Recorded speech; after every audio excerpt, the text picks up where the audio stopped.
So another tool that can come in handy for cutting metal is the hacksaw. This has finer teeth than the wood saws. And, well, most of the wood saws, I shouldn't say all of the wood saws, but it has a higher carbon blade and is designed for cutting into metals. So do not use the wood saws for metal. They will just get duller quicker.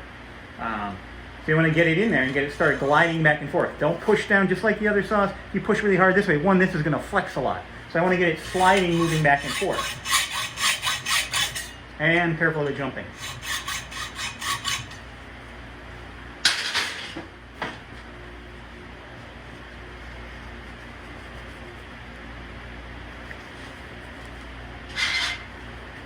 All right, back to it. So, get it sliding. Don't push down too hard this way. It'll twist this. Get it sliding back and forth.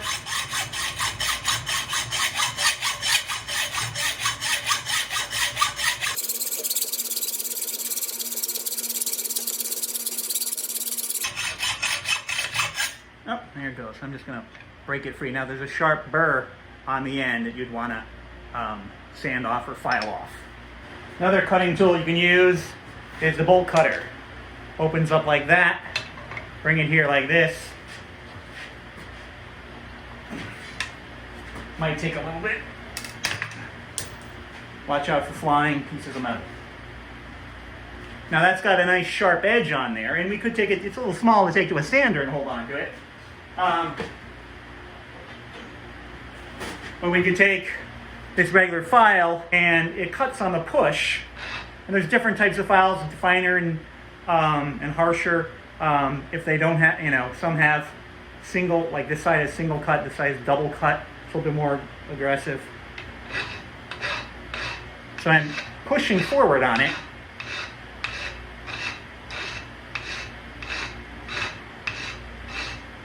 Taking down that sharp edge, and I can kind of take it around the edges too.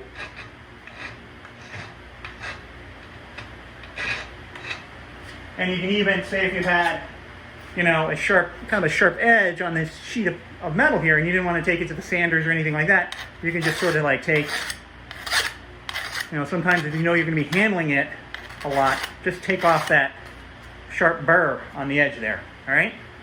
Be careful with files. They are also hard, which also makes them brittle. So if I smack it against something, or if I drag it back, if I have two files and I slide them together and bang them against each other, I'm going to be dulling, possibly fracturing them. So we talked a bit about different types of pliers, and I'm missing the one I want. So I've mentioned pliers a couple of times, so let's look at some different types. Kind of what I would call your traditional sort of looking pliers that have this little area here where you could have them open up I can slide that back and it's tighter and grip like that. But it also has a cutter in there, and a lot of times people don't notice that. And these are good for thinner things, 1/8 inch rod or so. Ricochet. Or even wire, thin baling wire. You can cut it, but you can use grip and twist and bend, and sometimes it's good to hold on to things with these. So these can come in handy. Don't use them on tightening up hex nuts on things unless they're already ruined. Another type of pliers is a needle nose pliers. So you can get in with a tighter little needle nose, thinner nose, and make tighter bends like that. But it also has a cutter right there, so you can cut with that one as well. Then we have like a heavier kind of lineman's pliers, which has again a cutter and gripping here. With all of these, be careful where you put your fingers when you squeeze them down. You don't pinch them inside. This one has a little grip area back here that you can use the grip as well in the back. But you can grab onto things. And then there's vice grips, which have a little jaw and a spring kind of lever clamp to it. There's a spring that pops it open. But you can adjust that opening by turning this threaded piece in the back. So I can make it larger, I can make it smaller. And what that allows me to do is you can get it tight by adjusting that, and then I can squeeze it, and that kind of locks it. once I squeeze that. So now it's, you know, you gotta make sure, but it's tight in there. It's like clamped in there. To release that clamp, I mean, you could pull on this, but you have a little lever in the back here that you can kind of push on and releases it. And don't pinch your finger in there. Show you this one. This is just a little diagonal cutter.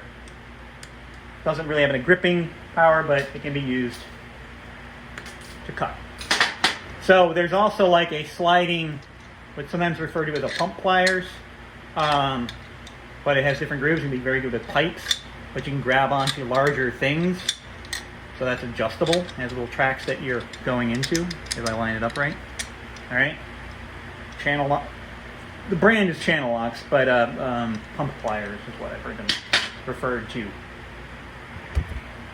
Then, of course, the ever popular pipe wrench, which is, has jaws here that are adjustable, usually used on pipe. So you adjust the jaws grip on it. All right. Like so. Eventually I'll get it. Anyway, but they do mar up the surface quite a bit. You can actually use them for leverage if you get them on something and are twisting something. In our welding cage and blacksmithing area, there's sort of like some ones that are set up for doing that and kind of twisting stuff. That's a pipe wrench. So another type of tool you may come across is a pair of snips.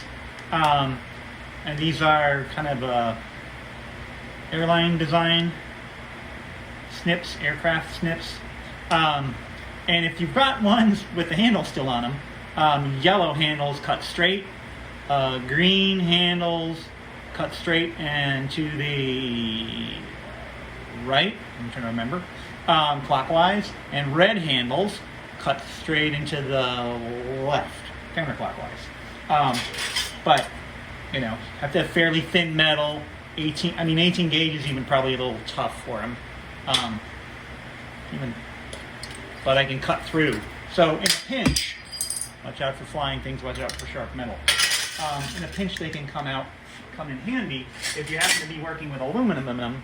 Aluminum's really soft and that can cut fairly easily. One more time. Except where those welds are. That won't go very well. But again, thin sheet metal is what those are for.